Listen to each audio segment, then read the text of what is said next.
Hello, good evening, everyone.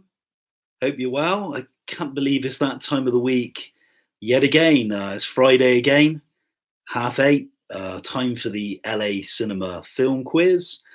But before we make a start, just wanted to ask anybody that's logged in just to use the live chat window and just introduce yourself and tell me where you're tuned in from this evening. Have we got many people from the UK so far, or anyone from outside of the US? And in a moment, we'll make a start. Hope you're all well. Hope you've had a good week. I can't believe that this is the ninth edition of the LA Cinema Film Quiz. Initially, we ran the quizzes on our Facebook channel and then decided a couple of weeks back to run them on a new YouTube channel, which we've just set up. And this is the ninth one during the lockdown period, and it seems to have flown by so far. So anybody using the live feed tonight, please introduce themselves. The film quiz is every week, 8:30, and it normally lasts around 90 minutes duration.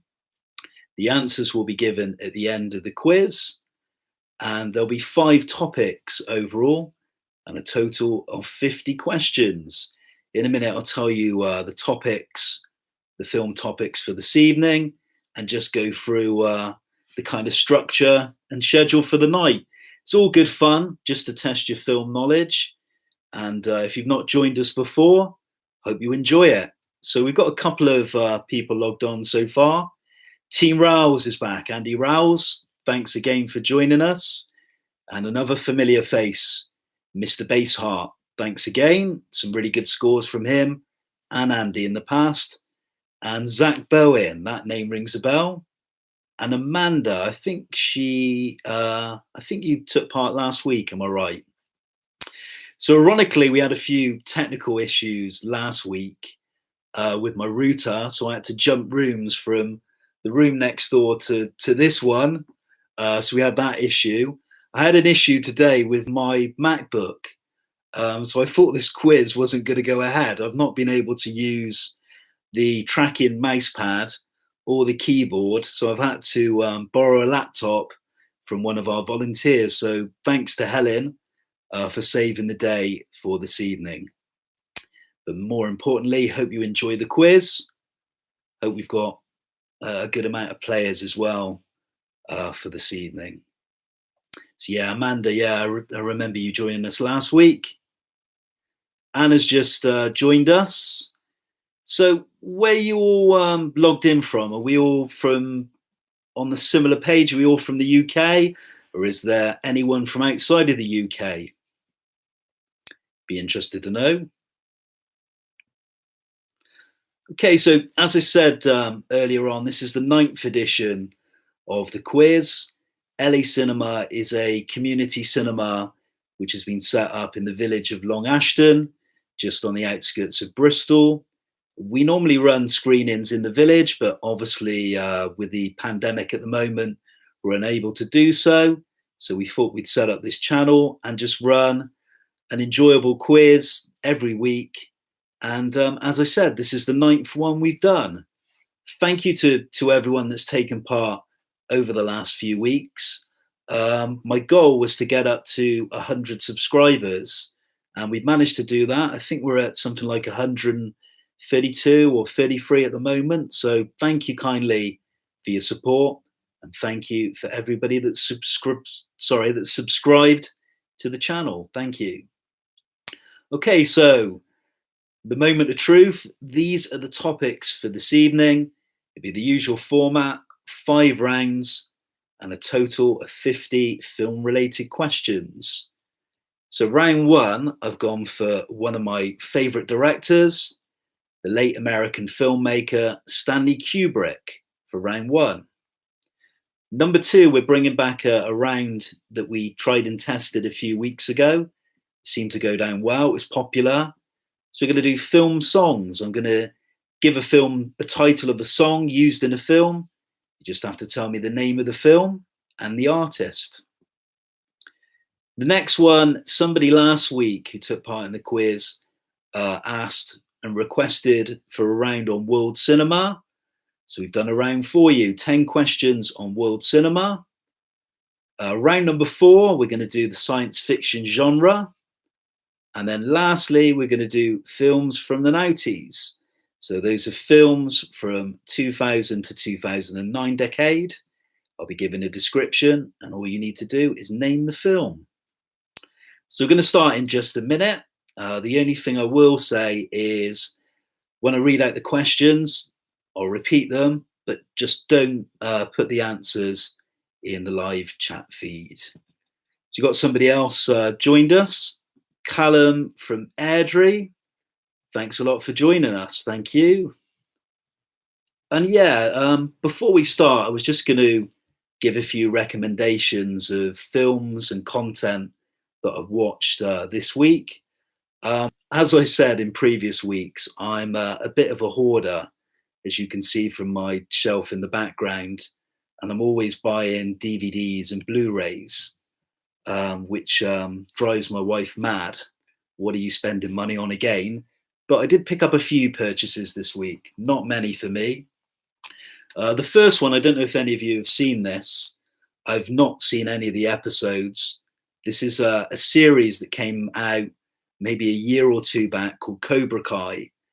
And it's a kind of a spin-off on the Karate Kid film franchise with Daniel LaRusso, Rolf Macchio back in the fold. I think it was originally broadcast on YouTube, and 2 series have ran so far.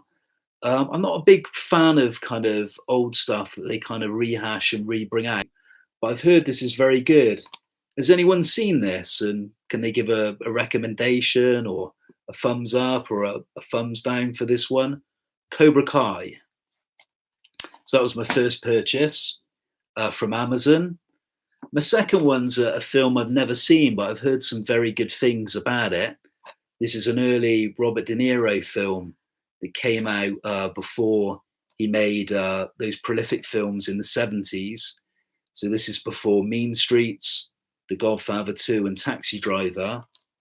It's a baseball film. It's called Bang the Drum Slowly. It came out in 1973. De Niro was highlighted very young at the time for his performance as a baseball player who's diagnosed with terminal cancer. It's based on a novel, and I've heard some very good things about this. Roger Ebert, the American critic, rates this highly. So there's that one. My last purchase this week, I've been banging on for weeks about the Criterion channel and how good their releases are at restoring classic masterworks. This is a Jean-Luc Godard film that I haven't seen since I was about 20, called Pere Le Fou. And yeah, it's a great film, but I haven't seen it for a long time. So that was my last purchase of the week. My first recommendation, I haven't seen a great deal this week. I've been watching the docu-series. It's a 7-parter. It's called The Keepers. Have any of you seen any of this on Netflix? It's a murder documentary. It's about a nun who, back in the 1960s, worked in a Catholic school, and she went missing, and her body was found a couple of months later. A couple of her friends decide to use social media to try and reinvestigate the case and try and bring about any new evidence. It's a fascinating documentary. I'm only up to part 3, and they run for about an hour. Yeah, it's on a very disturbing subject, but it's a very, very good documentary. So that's my first recommendation on Netflix, and it is The Keepers. So yeah, I noticed we got a few more people taking part. We're going to make a start in just a minute. Midway through the quiz, I'll be recommending something else that I've watched this week.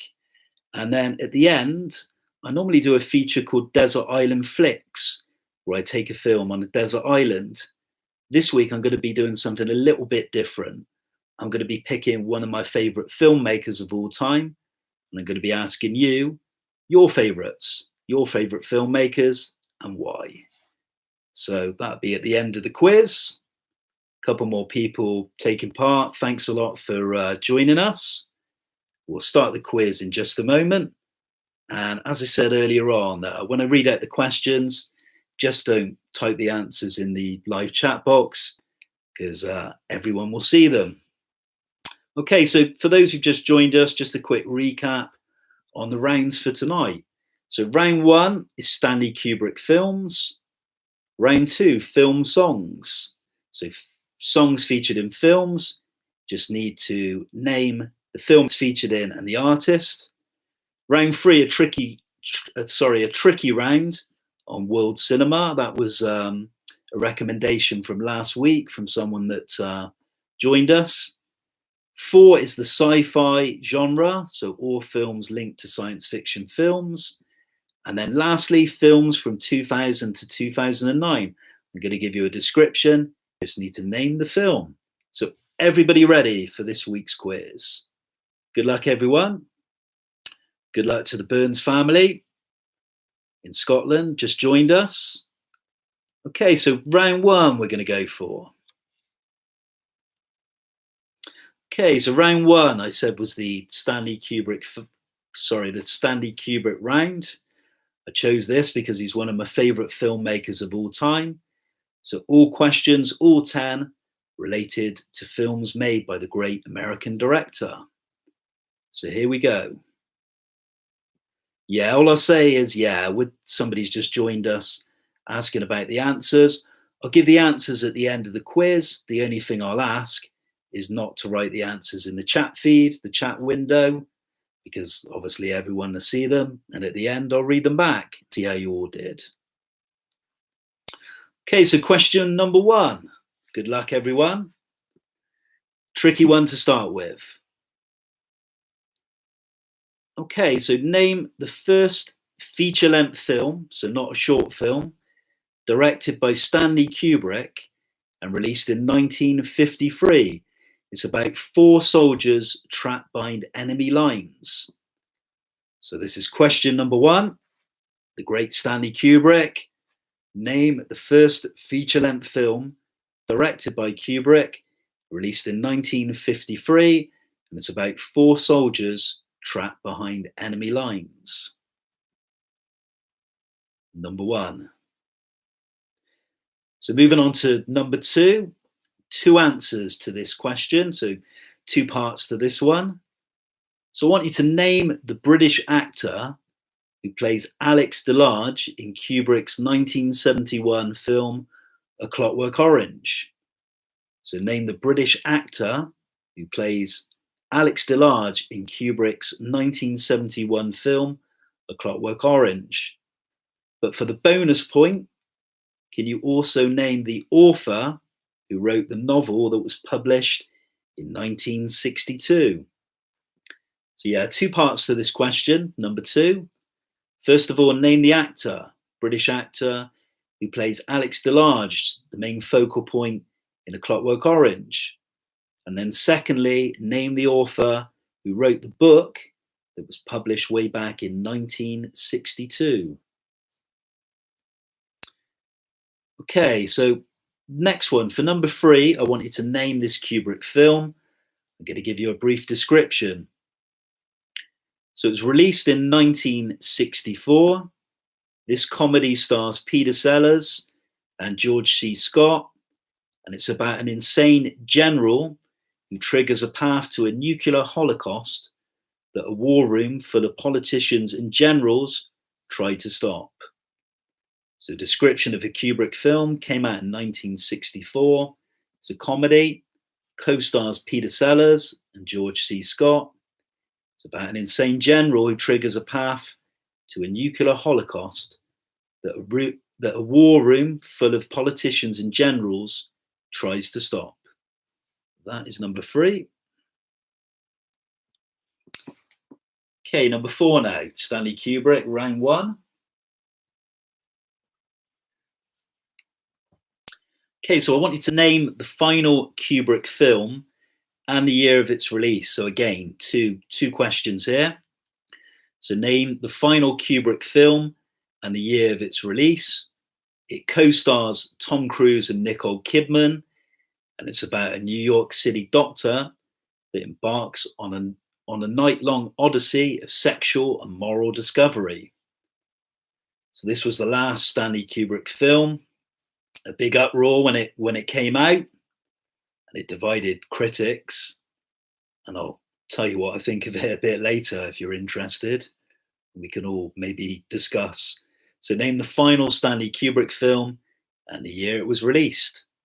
Co-stars Tom Cruise and Nicole Kidman, about a New York City doctor that embarks on a night-long odyssey of sexual and moral discovery. Okay, moving on to 5. So for 5, I want you to name the American actress who plays Wendy Torrance in The Shining, and who apparently had difficulties working with Kubrick on the set. So yeah, this was a kind of a focal point. I think Arena did a documentary, and there were kind of accusations made about Kubrick bullying the lead actress, but name her. She plays Wendy Torrance in The Shining.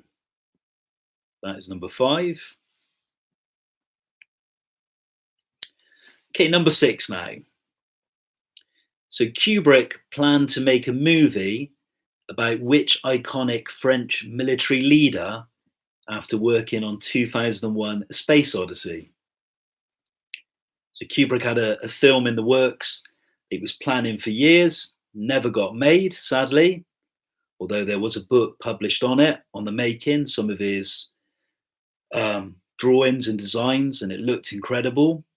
He planned to make a movie about which iconic French military leader after finishing work on 2001: A Space Odyssey. Okay, so number 7's a question on that film, 2001. So 2001: A Space Odyssey is based on a novel by which British author? For an added point, so a second question, name the year the film was released. So 2 questions. Name the author who wrote the book 2001: A Space Odyssey, who was British. And then can you tell me the year that 2001: A Space Odyssey was originally released in cinemas? So 2 questions for that one. Couple more to go in this round. Moving on to number 8. So number 8, I want you to name this Kubrick epic released in 1975. Here's the description. So Ryan O'Neal plays an Irish rogue who wins the heart of a rich widow and assumes her dead husband's aristocratic position in 18th century England. So it's released in 1975.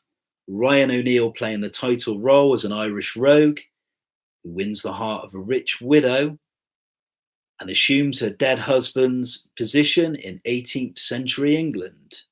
But name the film. One of my favourites. Tricky question for number 9. If anyone gets this, extra bonus point, because this is a really hard one. So I want you to name the English actor who gave up his career to become Kubrick's personal assistant and ally. He is the subject of a 2017 documentary film called Film Worker. So yeah, this is a fascinating story of an actor who was obsessed by Stanley Kubrick, and pretty much gave up his career to become his right-hand man. But name the English actor who became his personal assistant and ally. He's also the subject of a documentary film called Film Worker, which was released in 2017. And if you can get hold of Film Worker, I don't know if it's streaming online, it's a good little documentary. And moving on to number 10, the last one for the round, Stanley Kubrick connection. Name the American acting icon who died in February of this year and plays Colonel Dax in Kubrick's First World War masterpiece, Paths of Glory.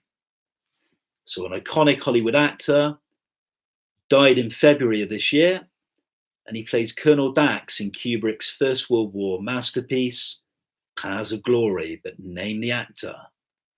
That's all 10 questions for round one. Anybody need any of these repeating at all? So mixed bag, I think, for this one. I think there were some easier ones in there and a couple of tricky ones. I think the assistant that gave up his career is a tricky one. How did everyone think they got on? Anyone confident that they might have got a full 10 out of 10 for this round? Any Stanley Kubrick fans, aficionados? How do you think you fared for round number one? And does anyone need any questions repeating for that round? Overrated. Yeah, I knew somebody was going to wind me up. I've not been on the wine yet, Mr. Basart. I might pour myself a glass. Maybe he is overrated to some degree. I can think of a few filmmakers I think who are overrated. That'd be maybe a little topic of discussion later on. Okay, everybody happy if we move on in a minute to round number two? Amanda Harris, so-so for this round. Anyone confident for Mark? Zach Bowen, an 8. Somebody into his Kubrick films. Okay, we'll move on to 2. This was around. Okay, another Guillermo thinks he's got an 8 for this one. Jack, another regular player, confident that he's got an 8 on this one. Okay, so we'll move to a round that we've trialled a couple of weeks, and this one went down quite well. So there's 2 answers to this. The film songs, the artists and the performers are going to name the title of a song that's featured in a film. All you need to do is tell me who sings the song. It could be a band, it could be a performer, it could be the actor or actress singing it, and the film it's featured in. And I'd probably say of tonight's rounds, this one is probably the easiest of the rounds, the most accessible. So let's go with number 1, 2 answers to each question. So number 1, the song is Over the Rainbow. So who sung the song and which film did it feature in?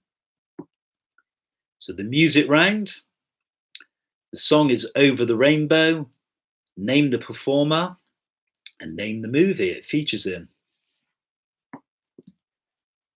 Sort of simplish one to start off with. Okay, the second one, when I was writing the questions, I'd never heard this song, never heard of it. And I mentioned it to my wife and she got it straight away. So be interested to see how many of you get this one. The song is called Wind Beneath My Wings. So who's the performer and which song was it used in? The song title is Wind Beneath My Wings. Who's the performer and which film? I nearly said the performer's name there. Not on the ball tonight, not on the ball. Number 3, this is a song that takes me back to my youth, and it probably takes some of you back. Gangsta's Paradise, that was the name of the song. Who's the artist and which film did it feature in? Gangsta's Paradise. So I want you to just name the artiste, and the film. That one is question number 3. Number 4 now, a popular song. It was a hit single. It's called When Doves Cry. It gets loads of radio airplay. You put on the radio to a certain station, it plays a certain type of song, you always hear this one. When Doves Cry, but who performed it and in which film? Great track. So that's number 4, When Doves Cry. Number 5 now, halfway through the round. Got to pronounce this right. So supercalifragilisticexpialidocious. I did get it right in one. Thankfully, I want you to tell me the performers and the film it was used in. So it was supercalifragilisticexpialidocious. So who were the performers? What was the film? Number 5, that one. Number 6, another popular song which was a big hit in the UK charts in the good old days when we had Top of the Pops. Can you remember that? I think it was Thursday nights, 7 o'clock. But the song was called My Heart Will Go On. Can you name the performer? Can you also name the film it was featured on? So it's My Heart Will Go On. Name the artist and the film. 7 now is a classic song from a timeless film that is probably one of the great classics of all time. As Time Goes By. Who performed the song? What was the film? As Time Goes By. So as time goes by, number 7, name the person that performed that song in the film and which film did it feature in. Okay, number 8 now, a couple more left in the round. This is a song that I think got to number 1 in the UK chart, and I often put it on because I like the artist and I thought it was a good record. It's called Show Me Heaven. So Show Me Heaven is number 8. Who is the performer and which film did it feature in? So number 8 was Show Me Heaven. Yeah, I'm pretty sure it was a number 1 for a couple of weeks. Again, I can remember it on those Top of the Pops days. I do miss Top of the Pops. And number 9, Streets of Philadelphia. So this was a song. It was used in a film. Who was the artist and in what film? Streets of Philadelphia. And the last one, number 10, is Born Slippy. So Born Slippy is the title for the last one.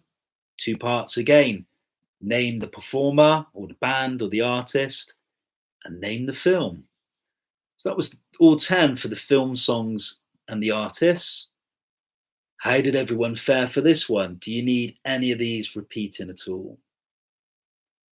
I think this is probably, of tonight, I said probably the most accessible round of the lot. I think these are not all that difficult, but how did you all fare for this one? Anybody confident that they got all of them? Yeah, I can repeat the last one. Yeah, no problem. So Anna's confident that she got 9 of the 10.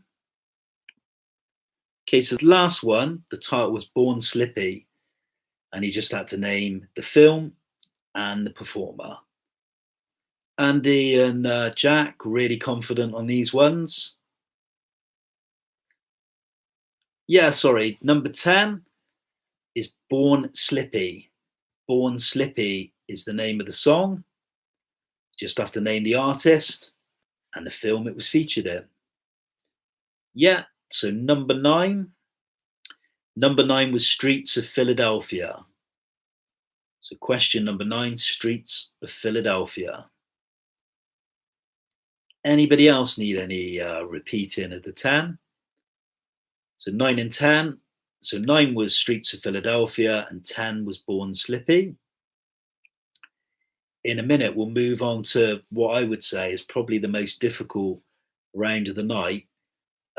One of the participants, I can't recall their name, last week asked me to put in this round. It was a recommendation to put one in on world cinema. So that's round number 3.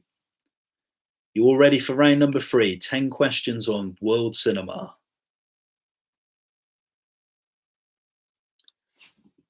If people are struggling on this one, I could maybe at the end give some clues, may help you out. So question number 1 on world cinema. Okay, so I want you to name the French director who made these films. So he made these films. They're Le Règle de Jeu, The Grande Illusion, and The River. So it's 3 films made by an iconic and very well-known French filmmaker, critically acclaimed.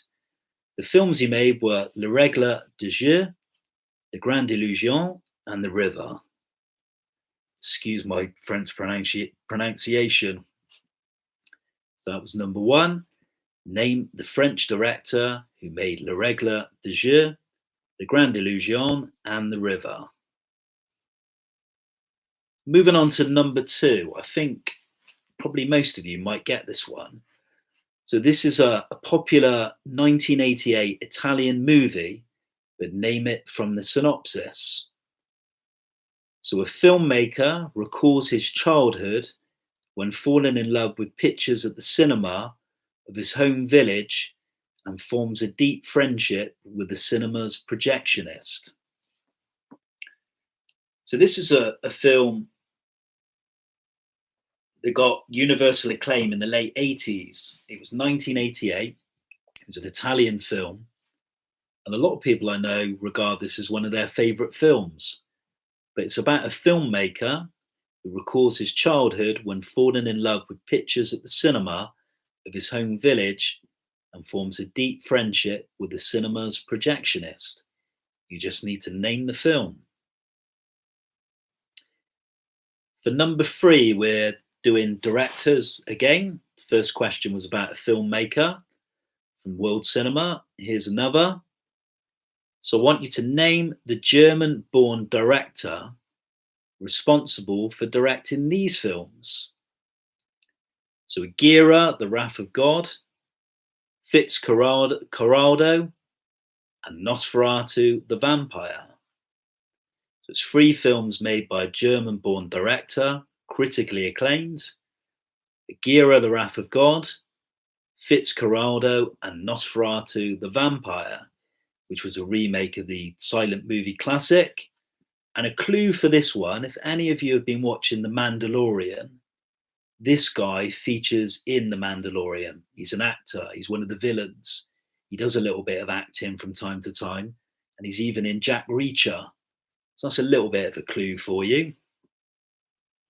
So that's number three. Name the filmmaker who directed Aguirre, The Wrath of God, Fitzcarraldo, and Nosferatu, the Vampire. Number four. So an animation question now. I want you to name the Japanese animation film studios that are based in Tokyo and that made Spirited Away, Princess Mononoke, and Howl's Moving Castle.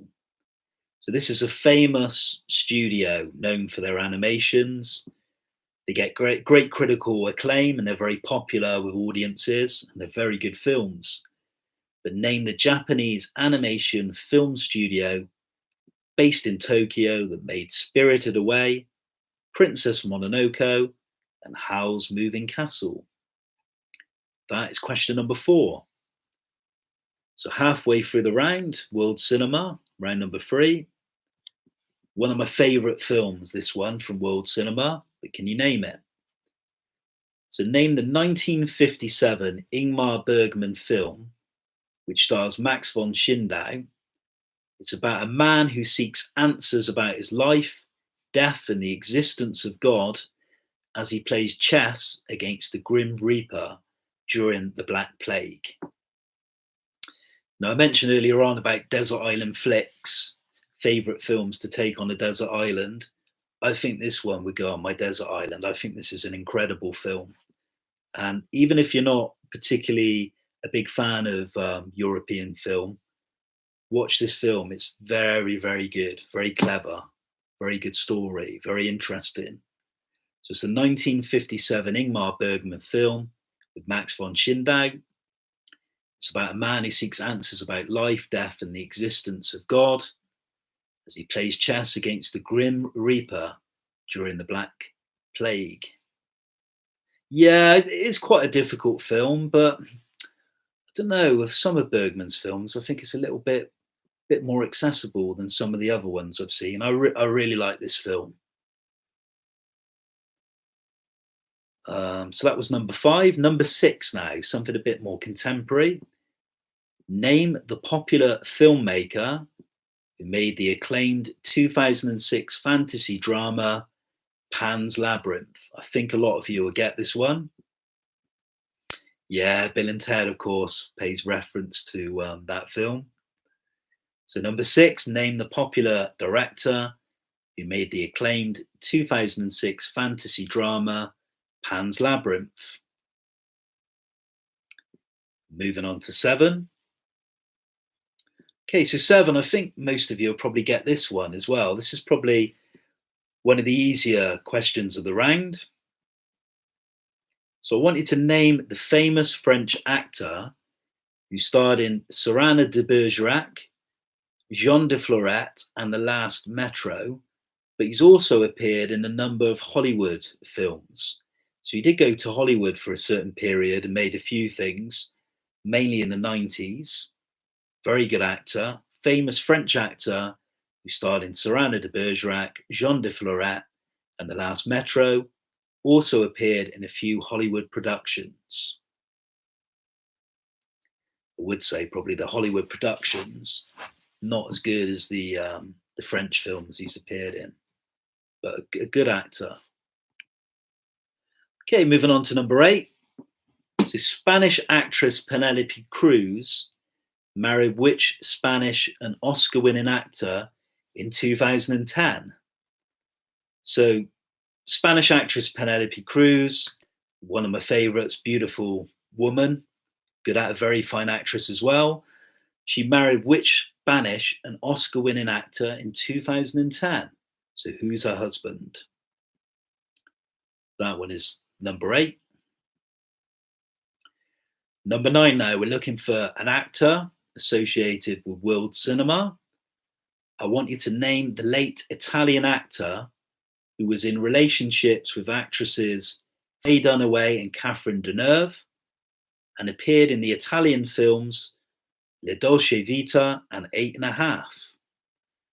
So this is a famous Italian actor, one of the all-time greats. He was involved in relationships with Faye Dunaway and Catherine Deneuve, and he appeared in the films La Dolce Vita and 8½. But what's his name? That one, sorry, it's number 9. And finally, last one of the round for world cinema, number 10. 10, I want you to name the classic Italian neo-realist film director. Sorry, let me start again. Name the classic Italian neo-realist film directed by Vittorio De Sica. It's set in post-war Italy and about a working class man's bicycle being stolen and the search for him and his son to find it. So this is a classic Italian film. Name the classic Italian neo-realist film directed by Vittorio De Sica, set in post-war Italy. It's about a working class man's bicycle being stolen and the search for him and his son to find it. That is the last one of the round. Round number 3, that was all 10 questions. How did everyone think they fared with this one? Tricky round, this one, world cinema. I put it in because somebody who played last week asked for there to be a round on world cinema. How did you all get on with this round? The world cinema round. Zach Bowen's confident with an 8. We'll obviously read back the answers at the end of tonight and see how you all got on. How did everyone fare, though, with world cinema? Mainly on European films for the 10 questions. Okay, someone from Italy, confident with 9 and 10. Andy Riles thinks he got a 3. Kieran Nicholson with 5. Okay, so we'll move on to round number 4 in just a minute. I was going to take a little bit of a break and just do another recommendation of some things I've watched during this week. I haven't watched a great deal this week. I've watched a couple of episodes of The Keepers, the Netflix docuseries, which I mentioned at the beginning of the program, which I highly recommend. A couple of weeks ago, I did a round on films from the 80s, and I confess that I'd never seen Ferris Bueller's Day Off. I don't own it on DVD, but I noticed it was streaming on Netflix, so I decided to sit down and watch it on Wednesday night. And I got to be honest, I was a little bit underwhelmed by this film. It wasn't what I expected. I didn't think it particularly held up that well. I thought the concept was interesting, and I thought it could have made a pretty good film. But overall, for me, I thought it was a little bit dated, and it didn't grab or hold my attention. But I felt a little bit the same when I saw The Breakfast Club, as controversial as that might sound. So overall, for me, Ferris Bueller was a little bit of a disappointment. I expect a few of you that are listening tonight will disagree with me intensely on this one. So I don't think Ferris Bueller's one that I'll go back to from the 80s. There's other films from that decade that I prefer. Films like Once Upon a Time in America, To Live and Die in LA, Princess Bride, and I love a great little comedy horror film called Fright Night. But anyone on here a big Ferris Bueller's Day Off fan? I was a little bit, as I said, a little bit underwhelmed. Not what I expected. I didn't find it that funny. But one of the films I did watch this week, and I watched it for one particular reason, because it was a huge influence on Francis Ford Coppola when he made the Godfather films, Godfather 1 and Godfather 2, mainly because of the cinematography by a guy called Vittorio Storaro, and the photography in this film is absolutely incredible. This is a film from 1970. It's directed by Bernardo Bertolucci, and it's called The Conformist, and I highly recommend this film. It's not particularly heavy going or difficult. It's set in 1930s Italy during the fascist regime, and it's about a man very much conflicted and confused by his past. He's employed by the state to track down a professor and kill him.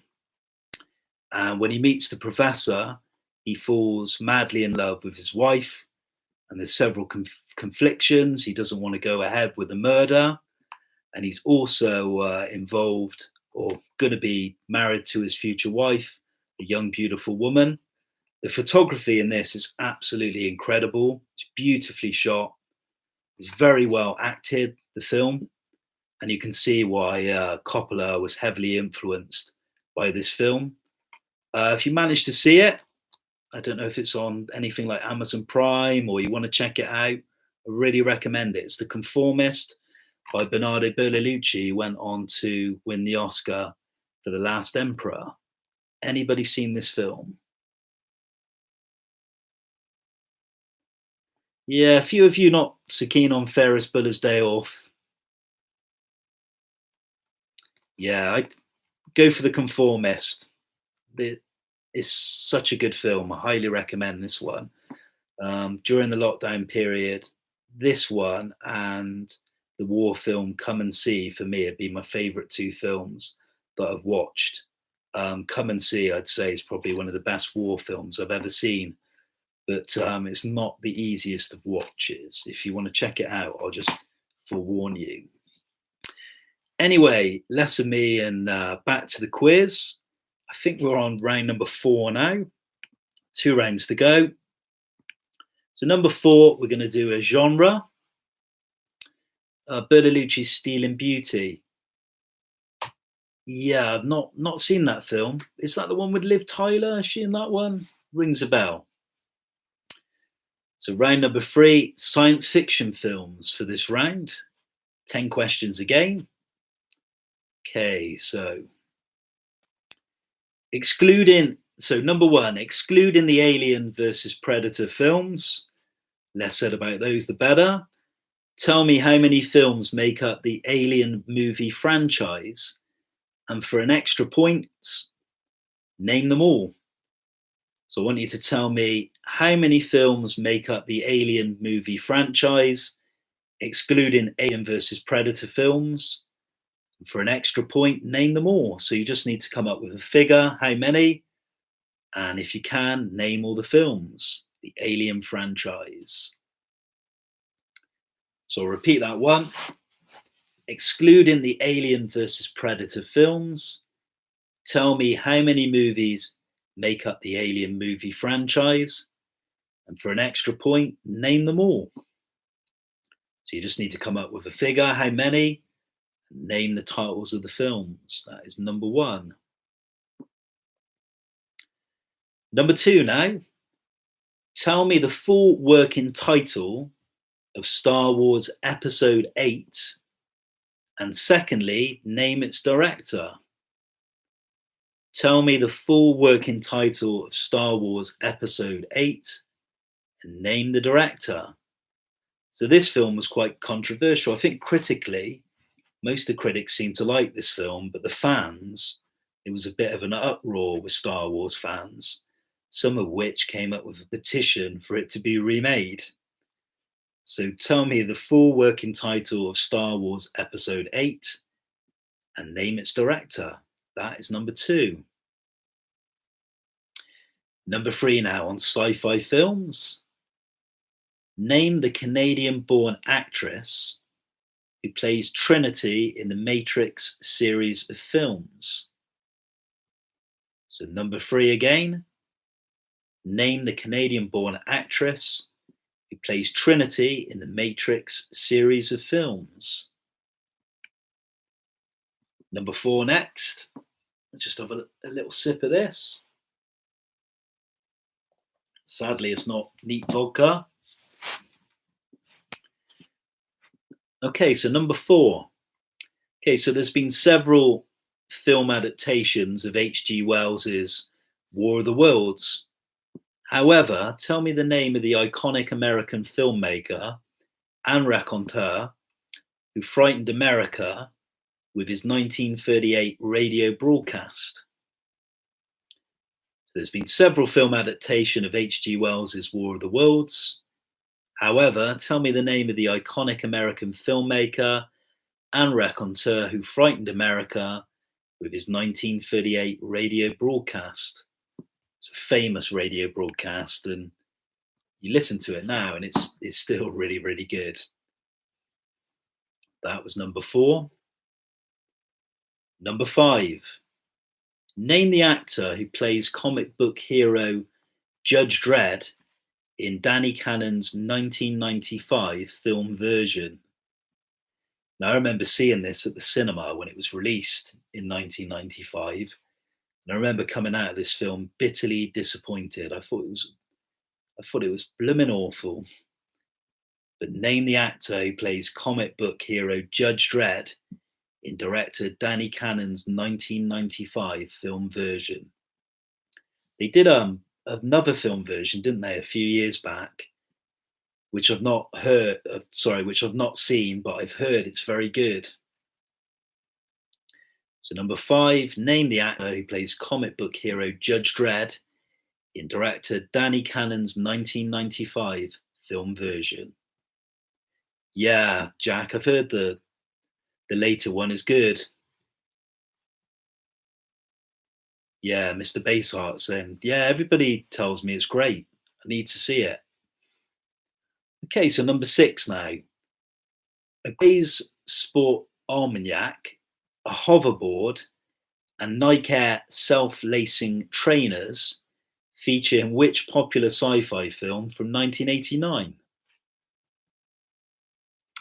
So Gray's Sports Almanac, a hoverboard, and Nike Air self-lacing trainers feature in which popular sci-fi film from 1989?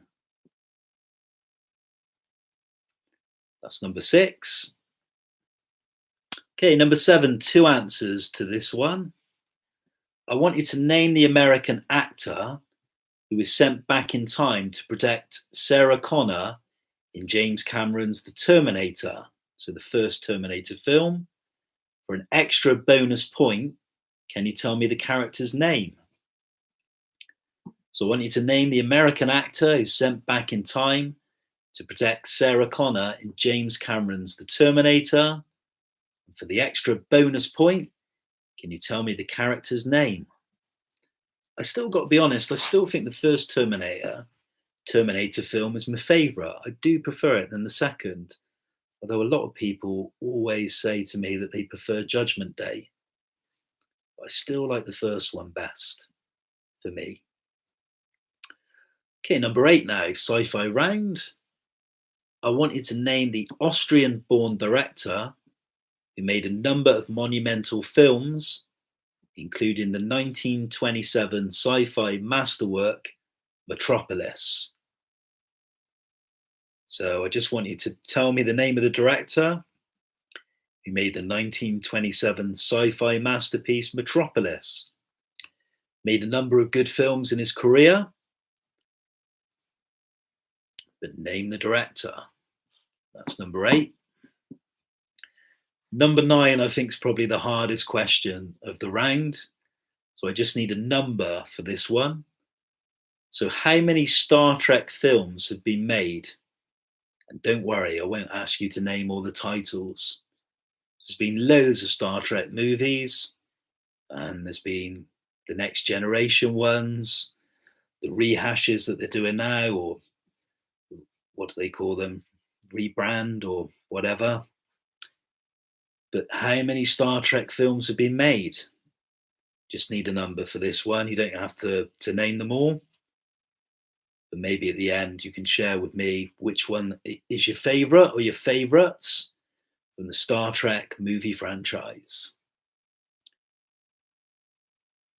Yeah, a couple of people like the first Terminator. Yeah, for me it's the most atmospheric, and yeah, I like that one the best. I often go back to it and watch it. It's a good kind of late night movie. Great credit sequence at the beginning as well.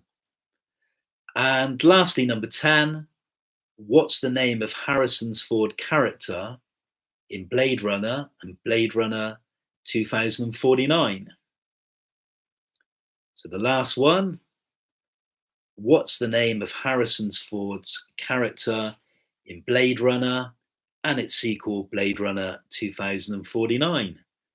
So that was the 10.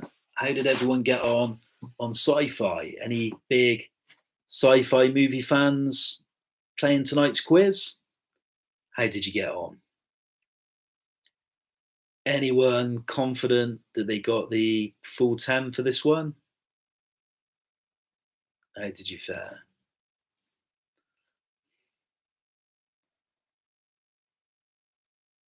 Uh, 10 out of 10. Mr. Baseheart's confident on this one for the science fiction genre. Anybody else think they did well with this one? 7's a good score.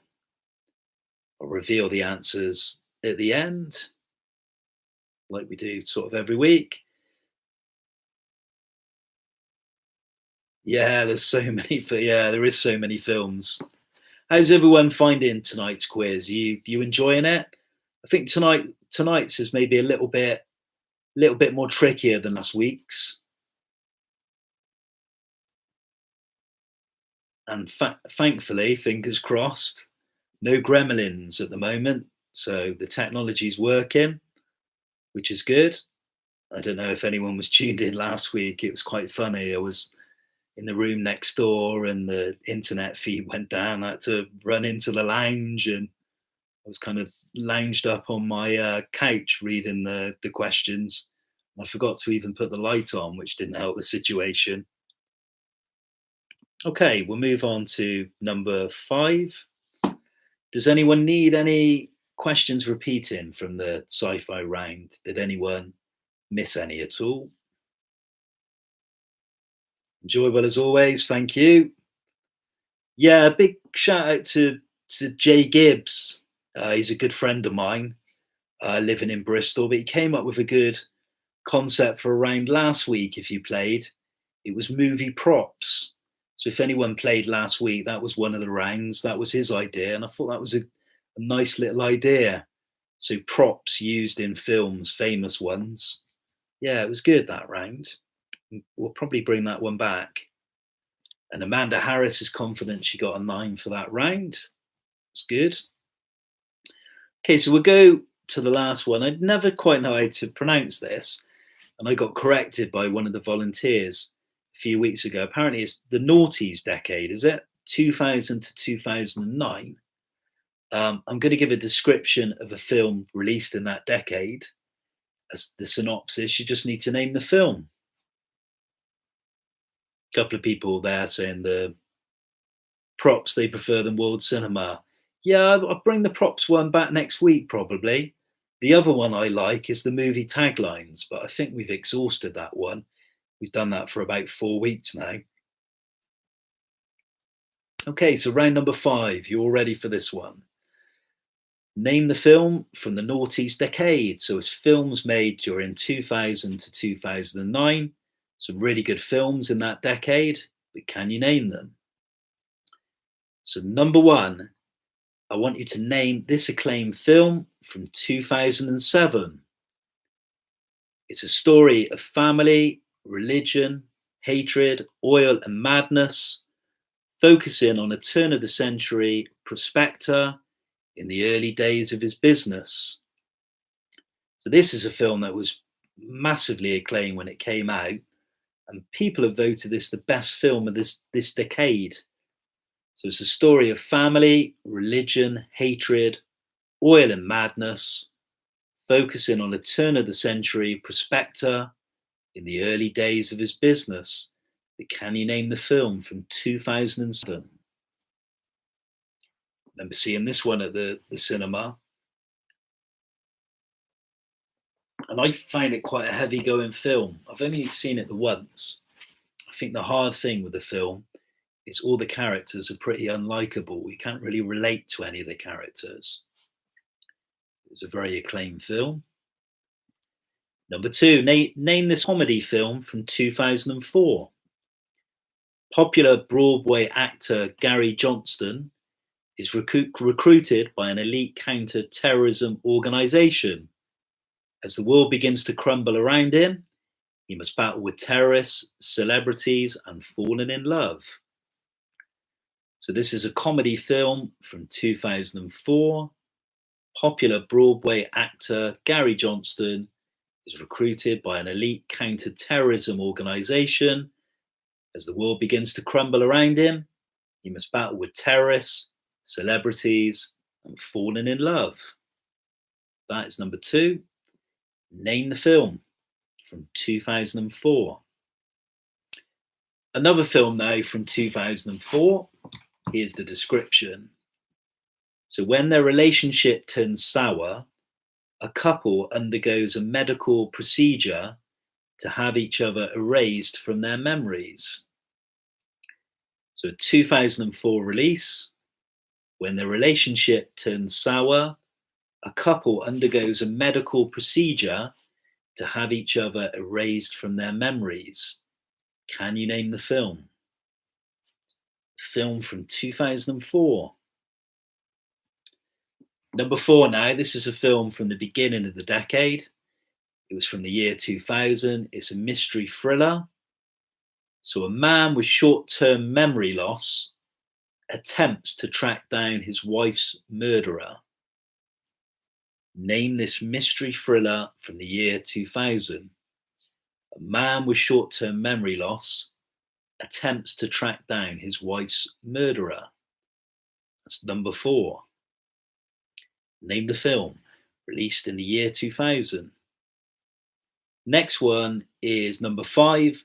This is a movie release from 2003.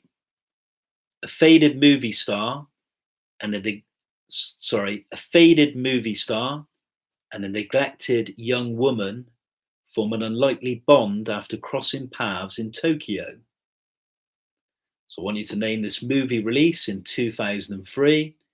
It's about a faded movie star and a neglected young woman who form an unlikely bond after crossing paths in Tokyo. Name the film. A couple more to go in this round. Just going to have a quick swig of water. I'm sat on a stool and I'm getting terrible backache. I don't know if this is a sign of old age or being unfit. So number 6 now. This is a documentary feature from 2004.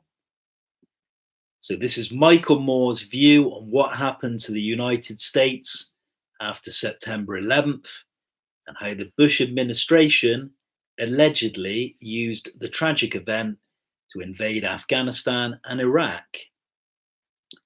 So I want you to name this documentary feature from 2004. It's a Michael Moore film and his perspective on what happened to the USA after September 11th and how the Bush administration allegedly used the tragic event to invade Iraq and Afghanistan. But name the documentary film. I can't believe it was that long ago. That's another film I remember seeing at the cinema. Okay, so number 7. This is an animation from 2001. During her family's move to the suburbs, a sullen 10-year-old girl wanders into a world ruled by gods, witches, and spirits, and where humans are changed into beasts. So yeah, this is a beautiful film that came out in 2001. Another one I saw at the cinema, was blown away by. But during her family's move to the suburbs, a sullen 10-year-old girl wanders into a world ruled by gods, witches, and spirits, and where humans are changed into beasts. Can you name the film? Number 8 now. This is probably the most difficult of the round, but if you know your French films from 2000 to 2009, you might get this one. So it's a French film from 2005. A married couple are terrorized by a series of surveillance videotapes left on their front porch. So this is a really good film, released in 2005. It's about a married couple that are terrorized by a series of surveillance videotapes which are left on their front porch.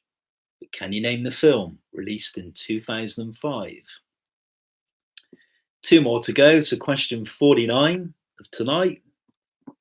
So it's an Oscar-winning crime movie from 2006 next.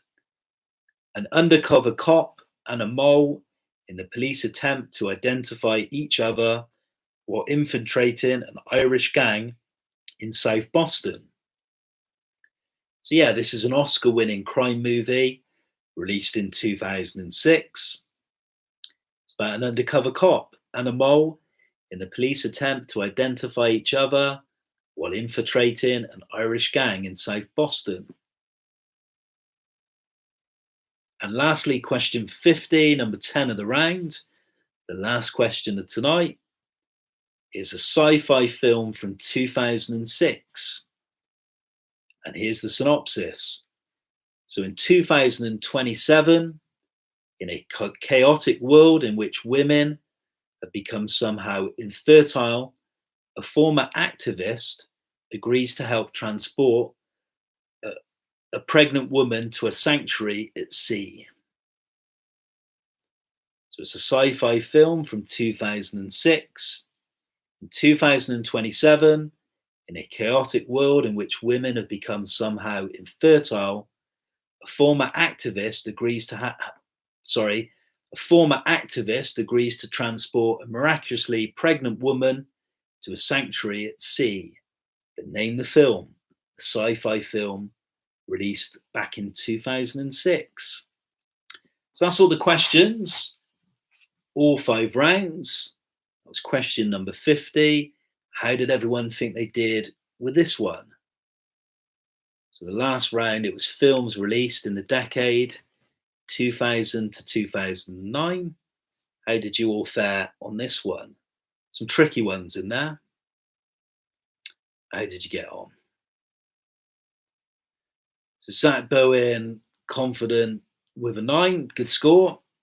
Anybody else confident that they did well on this one? Kieran Nicholson with an 8, good score.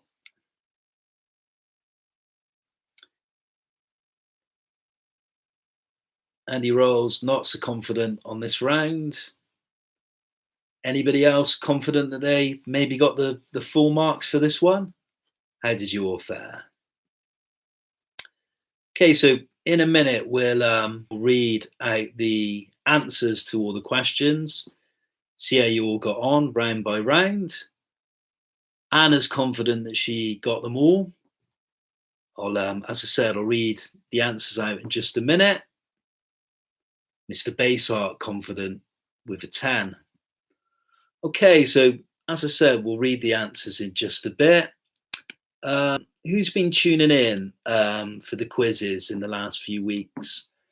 I've been sort of naming films to put on a desert island called Desert Island Flicks, I've called it. Putting films in there for specific reasons. In week 1, I put the gangster epic Sergio Leone's 1984 film Once Upon a Time in America, which runs at about 4 hours and stars Robert De Niro and James Woods. The week after that, I chose Michael Mann's crime epic Heat, which I saw at the cinema on opening night and was blown away by. I've seen it about 6 times now and I still rate the film. It's a very complex character study of a thief and cop, both intrigued by one another. And the film's called Heat. Robert De Niro and Al Pacino, Val Kilmer, Tom Sizemore also star. A very good film. Then after that, I chose Orson Welles' masterpiece, Citizen Kane, which was probably the first kind of film that kind of made me realize that cinema is just not an entertainment form. It's an art form as well, and this film just blew me away when I saw it. It still holds up every time I see it, and there's no doubt I can understand why this is voted as one of the greatest achievements ever made in film. So Citizen Kane. And then my last choice last week was the complex sci-fi film 2001: A Space Odyssey by Stanley Kubrick, which I still think needs to be seen on the big screen to be appreciated. It loses something, it loses its magic if you see it on a small screen. So this week I was going to choose a favorite director and ask you to choose a director yourself and say why. Probably the first filmmaker that I really got into big time was Orson Welles when I discovered Citizen Kane. He, for many years, was my favorite director, and I was intrigued by his career that he was pretty much destroyed by the Hollywood system and struggled to really make films after Citizen Kane. It was a battle for him. But the filmmaker I really wanted to big up, that I absolutely adore, I've pretty much seen all of his films apart from one, is Stanley Kubrick. He's one of my favorite filmmakers of all time. He's the filmmaker that I like to go back to. I find every time I put a Stanley Kubrick film on, I discover something new, something I haven't seen before. And I think it's incredible that this man, from film to film, every film he made was different. He worked with different genres, and I think all the films he made, maybe by the exception of 1 or 2, were excellent and are cinema classics. It's too many to mention. Some of the early ones are good. Killer's Kiss is a good early film noir where he's beginning to learn his craft. The Killing is a good crime movie, another black and white. But probably from Paths of Glory onwards, he pretty much never really made a bad film, particularly when he had Warner Brothers backing him and giving him pretty much creative control. So my favourites are the First World War film Paths of Glory, which for me is one of the best war films ever made. Lolita, which is another very good film, a very controversial film for the period, of a man who falls in love with an underage girl.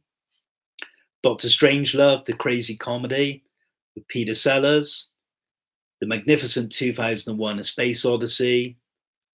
Barry Lyndon, which is an absolutely stunning, beautiful film, which is so picturesque and it looks like a Renaissance painting. The Shining, which is probably his most popular film. Full Metal Jacket, a film about Vietnam. Eyes Wide Shut, his last penultimate film, which I'm not a particular fan of. And I do go back often, and I do like the film. It's a very dark, disturbing film, but I highly rate A Clockwork Orange. But I think the 2 films I take of Kubrick's as my favourite a 2001, and Barry Lyndon. But yeah, Kubrick for me is one of my directing heroes. Anyone want to put any directors that are your favourites and for any particular reason? So anyone want to open up with any directors that they go back to their work time and time again, or a particular favourites for any reasons? Feel free to leave a comment in the live chat. My pick tonight was the late American director Stanley Kubrick, and my favourite two, Barry Lyndon and 2001: A Space Odyssey. Anyone else want to throw in any directors? Could be old names from the past, could be contemporary, male, female. Be interested to see any names you mention. And then in a minute, I'll read back the answers to tonight's questions, see how you all got on. All gone a bit quiet on the Western Front, as they say. So yeah, Stanley Kubrick, my favourite director. Are some good names. Well, Michael Powell, for me, is the best British filmmaker of all time, in my opinion. I love Michael Powell. The Red Shoes, Matter of Life and Death, Peeping Tom, they're just great films. For me, he was number one. I prefer him than Hitchcock. Frank Capra made some classic films. Clint Eastwood is very, very talented, and he's made some great films. The Unforgiven, Mystic River, I thought was a very good film. Guillermo del Toro. Yeah, del Toro, I've heard comparisons with him because of his visual style to Kubrick. Yeah, Michael Powell, Billy Wilder, but he just, again, like Kubrick, none of his films were the same. He kind of made all sorts of films. Sunset Boulevard, one of my favorites. Jack M, I'm going to disappoint you. Denis Villeneuve, I'm not a massive fan. I think stylistically, his films look stunning. For me, he lacks a little bit of originality. He seems to remake a lot of films with Blade Runner and Dune. But I did like Sicario. I thought Sicario, that was him, wasn't it? I thought Sicario was a brilliant film. Matter of Life and Death, yeah, it's a brilliant film. Yeah, Shane Meadows, British director. Yeah, some great British directors. I always think, I don't know enough about his films, but I always think Ken Loach is very prolific. I know he makes a certain type of film, and he's very much a political man. There's a social commentary on life. He's very prolific. Yeah, Sicario was excellent. The sequel wasn't that bad, but it wasn't Denis Villeneuve, was it? Yeah, other filmmakers I like. I do like David Lynch, Orson Welles, Kurosawa, Billy Wilder, so many. It's weird with directors. There's some I've liked when I was younger, like their early films, and gone off them. I used to love Tarantino during the early days and gradually lost interest pretty much after Pulp Fiction. Bill Forsyth, yeah, I'm glad you mentioned Local Hero. I picked up a film of his a couple of days ago called Housekeeping, one of his films from the 80s. Did Gregory's Girl as well, didn't he? Okay, so a few directors named there. Some good choices. Like them. I'm glad Michael Powell, few people mention him because I think Michael Powell was tremendous. Fantastic use of colour in his films. Okay, so we'll go back through the answers. 5 rounds tonight, as usual, the usual format. So round number 1 was the Kubrick round, and I mentioned a minute ago why I love Stanley Kubrick.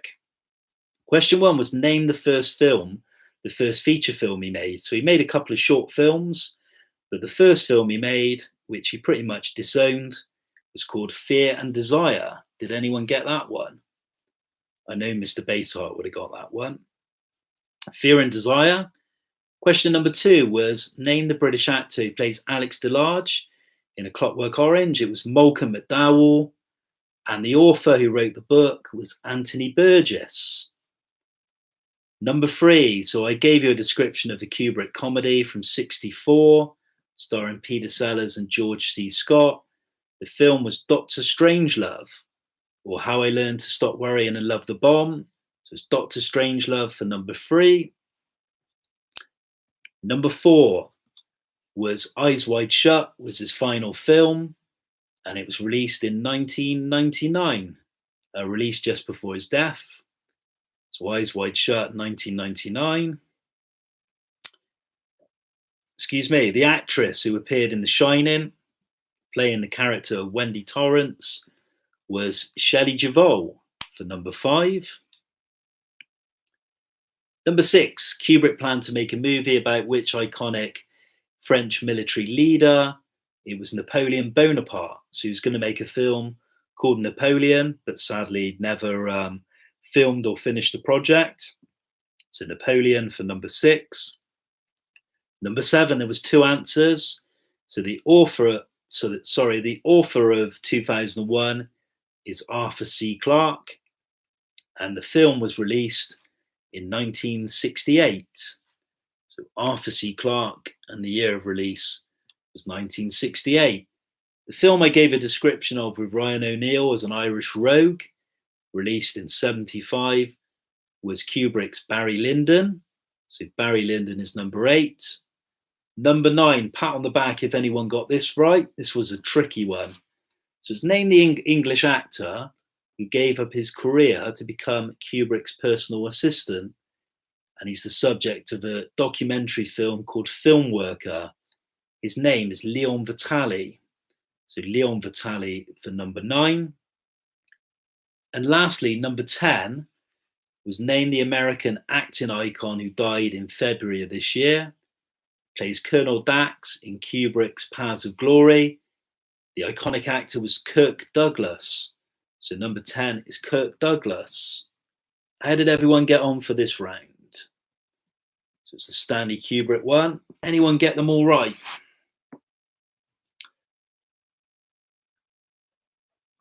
I got a feeling that Mr. Basehart is going to get a full 10 for this one.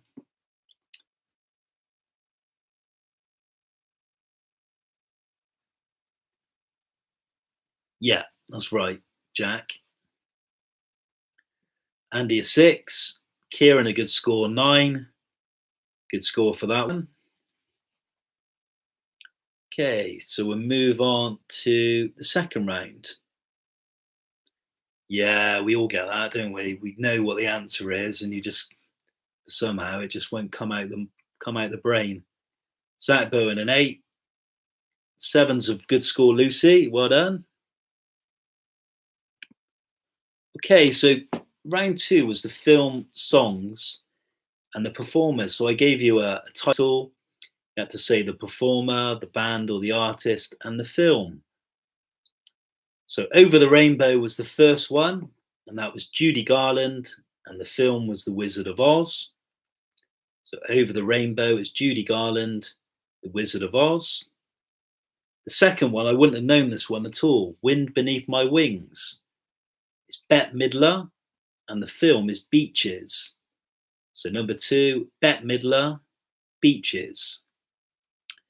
Number 3, Gangster's Paradise, brings back a lot of memories to the 1990s. It was Coolio, and the film is Dangerous Minds with Michelle Pfeiffer. So Coolio, Dangerous Minds for number 3. Number 4, I'd imagine you all got this one, When Doves Cry.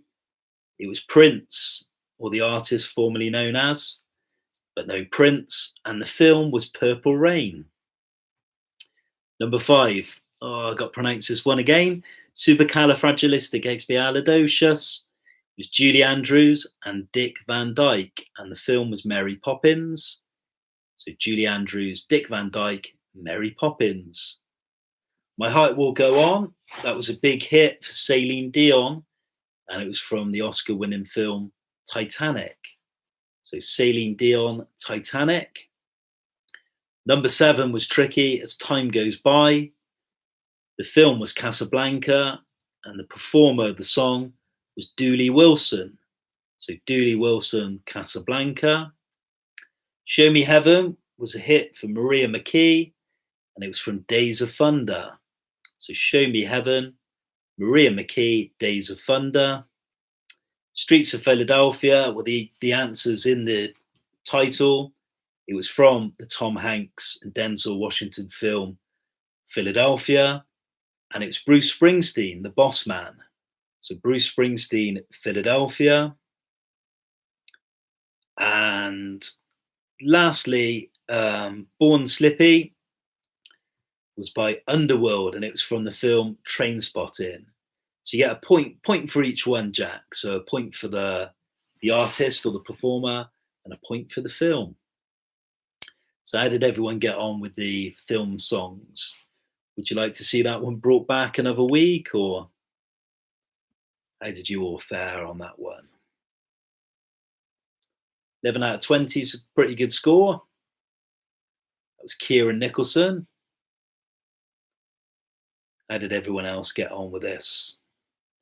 18 out of 20, very good. Anyone else do well on this one? 15's good. Yeah, I might bring that one back. I quite like the film songs. It's just a shame I can't play the music. But for copyright purposes, it's probably not worth the hassle. Yeah, I'll bring that one back. So round 3 was the World Cinema. A couple more scores. Corin Turnbull, 16. It's good. Lucy Hawkins, very good with an 18. Good score there. Mr. Harlequin, 19 out of 20. And Amanda Harris, good score, 19 out of 20. Very good. Yeah, I'll bring that one back, maybe for next week. So I think round 3, the World Cinema, is probably the hardest one tonight. It's 10 questions again. The answer for number 1, who directed the films La Règle de Jeu, The Grande Illusion, and The River? It was Jean Renoir. So Jean Renoir, one of the great directors. Number 2, name the Italian film from '88. I gave you a little description. The film was Cinema Paradiso, a popular film from 1988. So Cinema Paradiso. Number 3 was name the German-born director responsible for directing the films Aguirre, The Wrath of God, Fitzcarraldo, and Nosferatu the Vampire. It was Werner Herzog, who appears, as I said, as a clue in The Mandalorian, the Star Wars TV spin-off. He's an actor in that, one of the villains. So Werner Herzog for number 3. Number 4 was Studio Ghibli. They produced the films Spirited Away, Princess Mononoke, and The Howl's Moving Castle, and the film studios are based in Tokyo. So Studio Ghibli for number 4. Number 5 was the film I was raving about and said I'd take it on a desert island. The Seventh Seal is the Bergman film from '57 about a man who plays chess against the Grim Reaper during the Black Plague. So it's The Seventh Seal. Number 6, I always get the pronunciation wrong of this director. Guillermo del Toro is the director of the 2006 fantasy drama Pan's Labyrinth. Number 7 was the French actor who appeared in Cyrano de Bergerac, Jean de Florette, and The Last Metro. It was Gérard Depardieu. So Gérard Depardieu is the answer to number 7. Number 8, I'd imagine most of you got this right, is Javier Bardem, who's married to Penelope Cruz. They got married in 2010. So Javier Bardem. The actor, the Italian actor, who appeared in the films La Dolce Vita and 8½, he was also involved in relationships with the actresses Faye Dunaway and Catherine Deneuve. Who got this one? It was Marcello Mastroianni, one of the great Italian directors, one of the great Italian actors, Marcello Mastroianni. And number 10, the film I described, which was directed by Vittorio De Sica is The Bicycle Thieves. So The Bicycle Thieves is the answer for the last one of the round, number 10. How did you all get on for this round? I would say probably of the rounds this evening, or 5, I'd probably say this was the hardest. How did you all get on? Did anyone get full marks for this one? We got any good big world cinema experts? 9's an excellent score, well done. 5's pretty good. 10 for Mr. Bayside, excellent, really good score. 4's not so bad. 7's good, decent score from Lucy Hawkins. Andy Rouse with a 4, as I just said. Yeah, I'd say that was probably the trickiest round. I did that one because somebody last week asked me to do this round. Mr. Harlequin, Amanda and I got an 8. Yeah, that's a good score. Philip Rouse got a 1. An 8 for Amanda Harris, good score. So sci-fi movies next was the round. So all 10 questions were about the sci-fi genre. Number 1 was how many Alien films are there in the franchise? But that excluded the 2 Alien versus Predator films, which I've not seen, but I've heard they're shockingly bad, but somebody might tell me otherwise. There's 6 in total, and for extra points, they are. So the 6 are Alien, Aliens, Alien 3, Alien Resurrection, Prometheus, and Alien Covenant. So 6 in total: Alien, Aliens, Alien 3, Alien Resurrection, Prometheus, and Alien Covenant. Please don't make any more. Number 2. So the full working title for Star Wars Episode 8, name its director. So it was Star Wars The Last Jedi, and the director, is it Ryan or Rian? Rian Johnson is the director. So Star Wars The Last Jedi and Rian Johnson. The film that Star Wars enthusiasts hated at the time. The critics seemed to like it. And there was this big protest online for the film to be remade.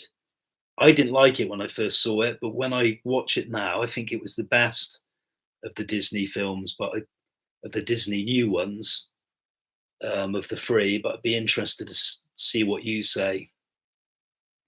Okay, so the Canadian-born actress who plays Trinity in The Matrix is Carrie-Anne Moss. So Carrie-Anne Moss is the answer for number 3.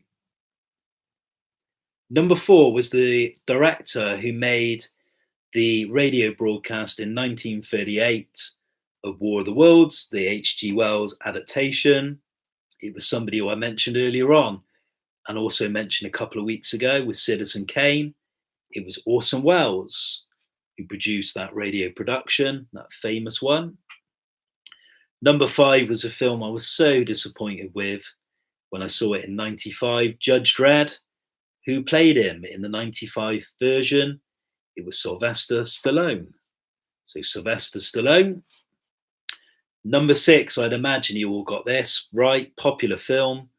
A Gray's Sports Armagnac, a hoverboard, a Nike Air self-lacing trainers, which I believe you can buy, is from a popular sci-fi film from 1989. It was from Back to the Future 2. So the sequel, Back to the Future 2, for that one. Okay, 2 points for the next one. So it's 2 answers. Name the American actor sent back in time to protect Sarah Connor in James Cameron's The Terminator. It was Michael Biehn. And the character he played was Kyle Reese. So Michael Bihn's the actor. And the character he played was Kyle Reese. Number 8 was the director who made the sci-fi masterpiece Metropolis. It was released in 1927. It was the Austrian-born director Fritz Lang. So Fritz Lang is the answer for number 8. Number 9, tricky one. How many Star Trek films have been made? You didn't have to name them all, but it's 13 altogether. 13 Star Trek movies in the franchise. And then number 10, probably one of the easier ones of the round. Name Harrison Ford's character in Blade Runner and the sequel Blade Runner 2049. It was Rick Deckard. So Rick Deckard is the answer for number 10. How did everyone get on with that round? So it's all science fiction films. Anybody get them all for this one?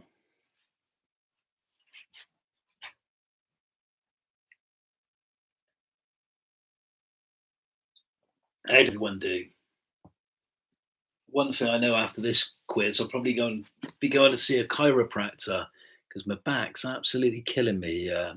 Sat on this stool. I think next week I'll invest in a decent chair. So how did everyone get on with the sci-fi round? Yeah, some good scores. 7's a good score. Yeah, I think we'll do some more genres. You can go on forever with genres. You could do westerns, dramas, historical, period. 6, not that bad. Lucy Hawkins, well done. And we'll move on to the penultimate one in just a minute. So the last round of the night was films from the noughties decade, which was 2000 to 2009. 10 questions again.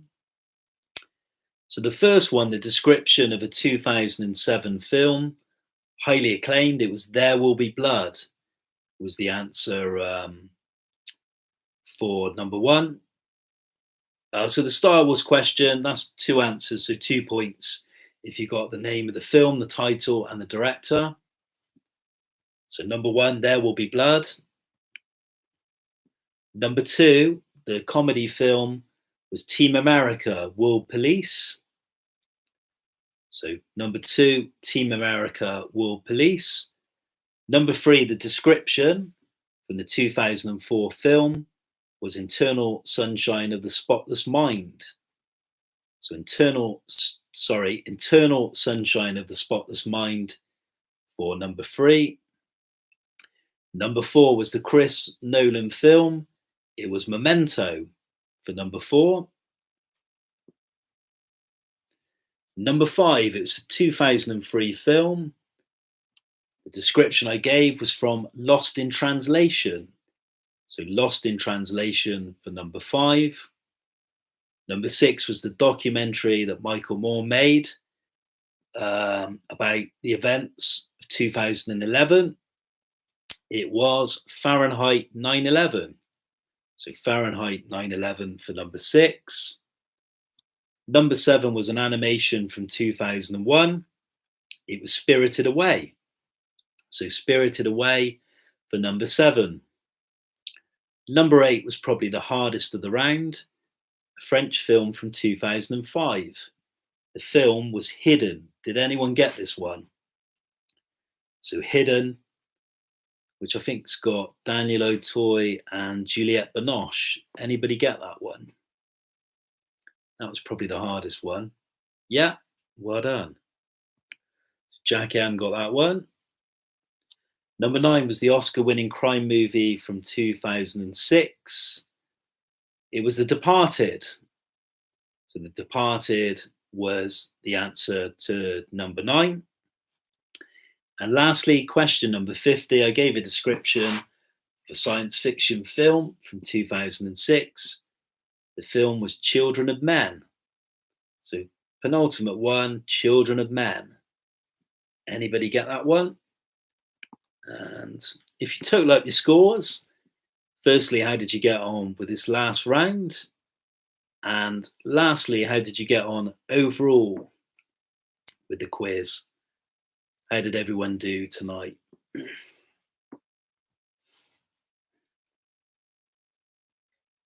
Let's see what your scores are. Andy Rolls struggling a little bit with that round.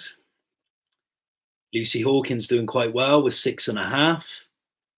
Kieran Nicholson doing well, very well with an 8. It's a good score. And how did everyone get on overall? All the rounds, all 50 questions. Got hidden, well done. Yeah, I think that was the trickiest one. 9 out of 10 from Jack, very good. Mr. Baseheart with a 10, excellent. And Zach Bowen, 9, another good score. We're going to finish up in just a minute. First and foremost, thanks to everyone that took part in this evening's quiz. Most importantly, hope you all enjoyed it. Just a little shout out. Anyone have any suggestions for rounds or anything they'd like to see next week? Would they like to see anything go from the quiz? Like, for instance, do you want me to not give my suggestions?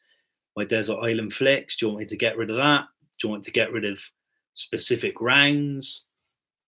What would you like to see? 47, a score from Zach Bowen. 57, a good score. 53 and a half, very good.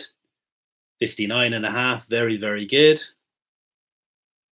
26 overall. Yeah, not bad considering, yeah, like you say, only got the one from round 3.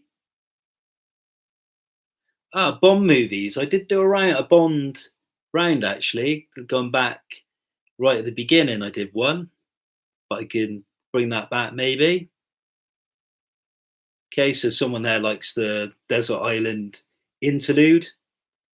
Film history round. What do you mean by film history? Animated films. Yeah, we haven't done that. We've done Disney. Could do that. Yeah, I can do Bond again. Perhaps, although I think somebody did say no. I'd be useless at Bond. Probably get 0 on Bond. Zombie movies. Okay, I could muster that up maybe. Yeah, my other question was, we've been doing the quizzes now. It's been 9 weeks. I can't believe I've done 9. Do you want us to carry on doing these every week, every Friday? Or do you want us to do less of? Or would anyone like us to stop, full stop? Or what would you like us to do? Are you happy for there to be a weekly one or maybe a monthly one?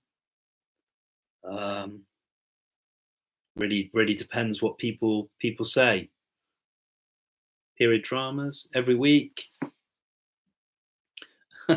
No to cutting out Desert Island Discs. Okay, I'll maybe try and choose some more popular choices. I tend to be maybe a little bit arty farty sometimes, but it's kind of what I like. Australian films is interesting.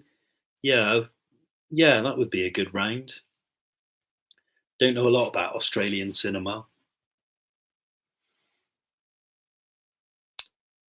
Okay, so yeah, thanks again for taking part in the quiz. I've enjoyed the last 9 weeks. It's been good fun, and I appreciate everybody that's taken part and got involved. Do spread the word about the quiz and direct people to this YouTube channel from LA Cinema, and yeah, and try and get them to subscribe would be tremendous. We'll be back next week. Tonight, as I said, has been a little bit of a fiasco. I had to borrow someone's laptop because mine's decided to give up the ghost. I can't type on it. I can't use the mouse pad. I've had to wire up a wireless mouse, and I've got a keyboard for it, but I borrowed somebody else's, so we got there in the end. The joys of technology. Yeah, Star Wars is a possibility. But yeah, thanks a lot for taking part. I will say, stay safe. Try and keep your sanity. It's not always easy. I live in a house with my wife and 2 young children, and there's some days it's like bliss, and there's some days like it's the Third World War. So we all get our good days and our bad days, and we just got to remain optimistic and, you know, and keep optimistic and keep a smile on the face. And one of the great escapisms, I think, is cinema. And I've seen so many films over this lockdown period, which I haven't had the opportunity to watch so many films with work commitments and other things. So that's been a good thing in some ways, and it is good escapism.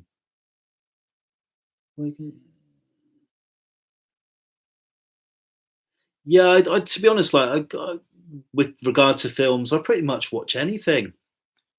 I watch any type of films. Watch Hollywood, world cinema. My collection's pretty extensive, and I'm always buying stuff. So yeah, I'm a big film fan of all eras. I'll pretty much watch anything. I like discovering new things as well. Bruce Willis round, yeah, why not? Anyway, thanks again for this evening. We come up to the weekend, and yeah, take care. Thanks for taking part, and I hope you'll join us next week. Bye for now.